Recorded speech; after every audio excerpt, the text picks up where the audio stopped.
¿Qué es la filosofía? A ver, arranquemos con esa pregunta que parece la típica, ¿no? La de la primera clase de cualquier curso. Sí, la pregunta del millón. Pero lo interesante es que el solo hecho de hacernos esta pregunta ya nos mete en el juego. Ya es una forma de pensar. Claro, una forma que tiene su cuna, como sabemos, en la antigua Grecia. Justamente. Y hoy vamos a analizar eso. El material que tenemos nos invita a ir un poco más allá del qué para meternos en el de dónde viene. Y no de un lugar en el mapa. No, exacto, no un punto en el mapa, sino de ese impulso, de esa chispa que nos hace pensar. La idea es entender por qué, sobre todo para alguien que está arrancando la universidad, este viaje de pensamiento crítico es, bueno, una herramienta fundamental. No solo para la carrera, para la vida. Nuestra misión hoy: desarmar la diferencia clave entre el comienzo histórico de la filosofía y su origen como motor personal. Una distinción que, para mí, cambia las reglas del juego.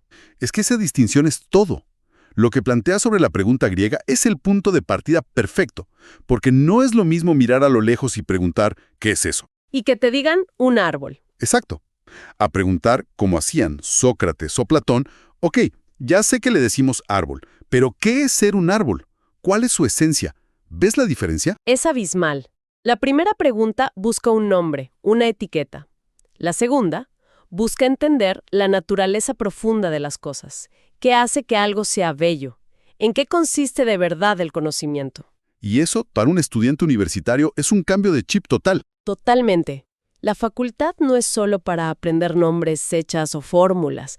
Es para atreverse a preguntar por la esencia de los conceptos en tu propia disciplina, sea abogacía, medicina o diseño gráfico. Claro, es la diferencia entre saberse el manual de memoria y entender por qué el manual dice lo que dice. Ok, vamos a desglosar esto. Arranquemos por lo fácil, por el comienzo. El dato histórico. El dato que cualquiera puede googlear. Los textos nos llevan a las costas del Mar Jónico, a ciudades con nombres que suenan a leyenda, ¿viste? Mileto, Samos, Éfeso. Allá por los siglos 7 o 6 antes de Cristo. Ese es el cuándo y el dónde, el dato duro. Pero como decíamos, eso solo es el envase. Lo que nos interesa de verdad es el contenido, el porqué, o sea, el origen. Ahí está el corazón del asunto. El comienzo es la foto en el álbum de la historia.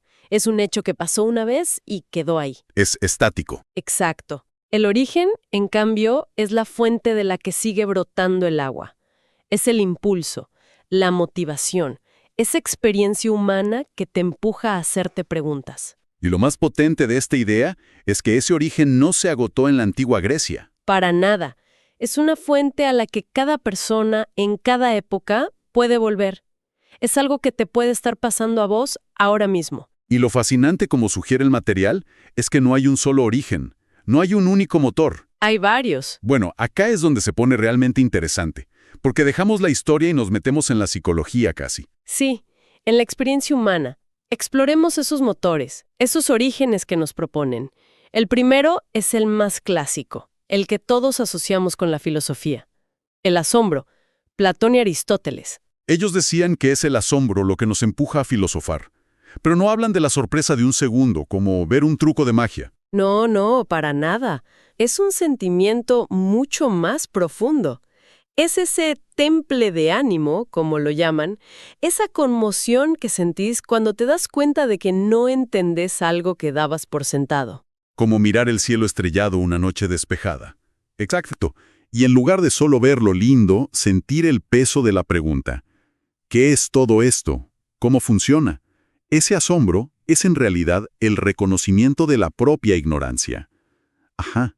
Y es esa sensación, esa incomodidad, la que te impulsa a querer saber. Te saca de la comodidad de lo conocido. Me gusta esa idea. La ignorancia no como una falta, sino como un punto de partida, un motor. Pero, seamos sinceros, ¿no suena un poco infantil? ¿El asombro de un nene que ve el mar por primera vez? Es una buena pregunta. ¿Cómo sobrevive ese sentimiento en la vida adulta, con las cuentas, los parciales y la rutina? ¿Hay lugar para el asombro en un aula universitaria? Es que ese es el desafío, ¿viste? La rutina y el cinismo son los grandes enemigos del asombro. Pero claro que hay lugar. Es fundamental. ¿En serio? De hecho, yo diría que la vocación casi siempre nace de un asombro inicial. Alguien elige medicina por un asombro profundo ante cómo funciona el cuerpo humano. Claro. Alguien elige ingeniería por el asombro de ver cómo una idea matemática se convierte en un puente. La universidad debería ser el lugar donde, en vez de apagar ese asombro, se le den herramientas para hacerlo más potente. O sea, más sofisticado. Exacto. Por eso, una buena pregunta para hacerse es, ¿qué fue lo último que, dentro de mi área de estudio, me generó esa sensación de, wow, no entiendo nada de esto, pero necesito saber más? Ese es el asombro funcionando. Entendido. El asombro como la chispa que enciende la curiosidad. Pero el material nos presenta un segundo origen que parece ir en la dirección totalmente opuesta. La duda. La duda. Y acá el protagonista es otro peso pesado, René Descartes. Si el asombro te abre al mundo, la duda parece que te pide que le cierres la puerta a todo. Es una dinámica fascinante. Descartes propone un ejercicio radical. Para encontrar una verdad de la que no puedas dudar, primero tenés que dudar de absolutamente todo. ¿De todo? De lo que te dijeron tus padres, tus maestros, de lo que ves con tus propios ojos. Es un acto de, digamos, demolición controlada. Quiere tirar abajo todas las creencias que aceptamos sin cuestionar. Todos los prejuicios. Exacto, para ver si queda algo en pie. Suena agotador y hasta un poco paranoico, ¿no? ¿Cómo vivís dudando de todo? ¿No te quedas paralizado? Es que ahí está el malentendido común con Descartes. Su duda no es un fin en sí mismo. No es dudar por dudar y quedarse en el escepticismo. Entonces, ¿qué es? ¿Es una herramienta, un método? Imagínate que heredas una casa con cimientos débiles. La duda cartesiana no es para quedarte viviendo entre los escombros. Claro. Es para demolerla de forma segura y sobre ese terreno limpio construir una casa mucho más sólida, con cimientos que vos mismo comprobaste que son firmes. Me gusta la metáfora. Y en la universidad esta es una habilidad crucial. Es lo que te permite leer un texto y preguntarte, ¿quién lo escribió? ¿Con qué intención? ¿Qué datos lo respaldan? En una era de fake news y sobrecarga de información, Saber aplicar esta duda metódica es un superpoder. un superpoder. Me gusta. Entonces no es cinismo, es rigor intelectual. Y esto nos lleva a una pregunta de reflexión casi obligada hoy en día, ¿no? Sí, En el campo de estudio de cada uno, o en las propias convicciones, ¿qué verdad aceptada nos atreveríamos a poner en duda? No para descartarla, sino para entenderla de verdad. Uf, es un desafío. y uno muy necesario. Pero sigamos, porque los orígenes se ponen cada vez más intensos. Sí, Ya hablamos de pensar sobre el mundo, con el asombro, y sobre el conocimiento, con la duda. Pero hay un tercer origen que nos obliga a pensar sobre nosotros mismos. sobre nuestra propia existencia. Exacto. El filósofo Karl Jaspers lo llama las situaciones límite. Sí, este es duro. El material lo describe como una conmoción del hombre. Y los ejemplos son universales. La muerte, el dolor, la culpa, el azar, son inevitables. Son esos momentos en que la vida te pega un cachetazo y te saca de la rutina, de la seguridad del día a día. Claro, de repente todo lo demás parece trivial. Exacto. Son experiencias que te quiebran y te obligan a hacerte las preguntas más fundamentales. Son situaciones en las que chocamos contra un muro, ¿viste? No podemos esquivarlas ni modificarlas. Un ser querido se muere, te toca una enfermedad. Frente a eso, dice Jaspers, la seguridad que construimos se desmorona. Y la reacción suele ser la desesperación. Sí, pero a veces, de esa conmoción, surge lo que él llama una conversión. Un cambio profundo en cómo te ves a vos mismo y tu lugar en el mundo. La filosofía que nace de acá no es un hobby intelectual, es una necesidad vital. Y acá Jaspers, según el texto, hace una distinción muy importante. Dice que la filosofía no ofrece una salvación como lo haría una religión. No te da consuelo y certezas prefabricadas. Entonces, ¿qué ofrece? Ofrece algo que él describe como análogo a la salvación. No te da respuestas, te ofrece un camino. Es el acto mismo de enfrentar esa situación límite, con las herramientas de la razón, de la reflexión. De intentar comprenderla. Claro, de darle un sentido, aunque sea uno personal y provisorio. O sea, no te saca del naufragio, pero te enseña a construir una balsa con los restos del barco. Me encanta esa imagen. Y no siempre tiene que ser una tragedia mayúscula, ¿no? Para nada. Para un estudiante a veces reprobar una materia clave o una crisis vocacional profunda puede sentirse como una situación límite que lo obliga a replantearse todo. Esa idea de la crisis como origen me lleva directo al cuarto y último motor, uno que, por ser de un pensador argentino como José Pablo Feynman, nos toca muy de cerca. La desesperanza. La desesperanza, que a primera vista suena terrible. ¿Cómo puede la desesperanza ser el origen de algo bueno? Suena a parálisis. Pero Feynman le da una vuelta de tuerca genial. La describe no como parálisis, sino como un motor potentísimo. La desesperanza surge, dice él, cuando no se ve el horizonte. Cuando miras la historia y te das cuenta de que no es una línea recta de progreso. Exacto, que está llena de avances y dolorosos retrocesos.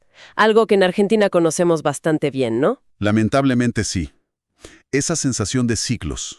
La desesperanza aparece, y cito una frase del texto que es tremenda, cuando alcanzan los dedos de una mano para enumerar nuestras certezas. Es una imagen brutalmente clara. Cuando todo lo que creía seguro se desvanece. Exacto.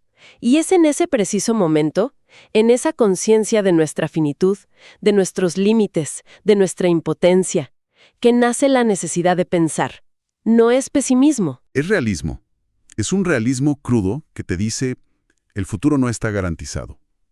Y entonces la filosofía se convierte en una herramienta para crear desde la carencia, para pensar un camino posible incluso cuando todo parece cerrado. Es el impulso de construir un sentido cuando el mundo no te lo regala. Justamente. Entonces, si lo conectamos con la vida universitaria y profesional, ¿cómo se traduce esto? ¿Cómo puede, no sé, un futuro contador o una futura bióloga operar desde la desesperanza? Esa es la pregunta clave. Significa entender que tu profesión no se ejerce en un vacío, sino en un contexto social histórico complejo, a menudo en crisis. Operar desde la desesperanza, en este sentido, es preguntarse, ¿cómo puede mi disciplina responder a los problemas de mi tiempo? ¿Cómo puedo, desde la contabilidad, pensar en sistemas más justos? O desde la biología, trabajar en la crisis ecológica. Es usar tu conocimiento no solo como un medio para ganarte la vida, Sino como una herramienta para construir un horizonte, por más pequeño que sea, cuando el horizonte general parece borroso. Entonces, ¿qué significa todo esto? Si juntamos todas las piezas, el rompecabezas es increíble. Tenemos 4 motores, 4 puntos de partida muy distintos. Sí. El asombro, que nos abre al misterio del mundo. La duda, que nos obliga a ser rigurosos. Las situaciones límite, que nos confrontan con nuestra propia existencia. Y la desesperanza, que nos impulsa a crear y actuar desde la incertidumbre. Y lo fundamental es que estos no son 4 capítulos de un libro de historia. No, son 4 experiencias humanas profundas y recurrentes. Es muy probable que cualquier persona, y especialmente alguien en la universidad, pase por todas ellas en distintos momentos. El comienzo histórico de la filosofía estará siempre en Grecia. Pero su origen está acá, ahora, está en cada uno de nosotros. Cuando nos asombramos, dudamos, nos conmovemos o sentimos el peso de nuestro tiempo. Por eso la idea no es ver a la filosofía como una materia más, de esas que aprobás y olvidas. Es más bien una caja de herramientas. Para toda la vida. Herramientas para navegar la complejidad de cualquier carrera, para potenciar tu futura profesión y para vivir una vida más consciente. Totalmente. Es aprender a pensar, no qué pensar. Y con eso nos queda una última reflexión, una idea para que se quede picando. A ver. No se trata de elegir un origen y casarse con él. Yo soy del equipo asombro, o yo soy del equipo duda. Claro, no es un club de fans. Quizás la verdadera aventura del pensamiento es aprender a moverse entre ellos, saber reconocer en qué momento de mi carrera necesito una buena dosis de asombro para no caer en la rutina, cuando es crucial activar la duda para no comprar cualquier discurso. Y, quizá lo más difícil, ¿cómo puedo transformar una situación límite o un sentimiento de desesperanza en un motor para aprender, para crear, para actuar? Quizás el origen de la propia filosofía personal está naciendo justo ahora. Para seguir pensando.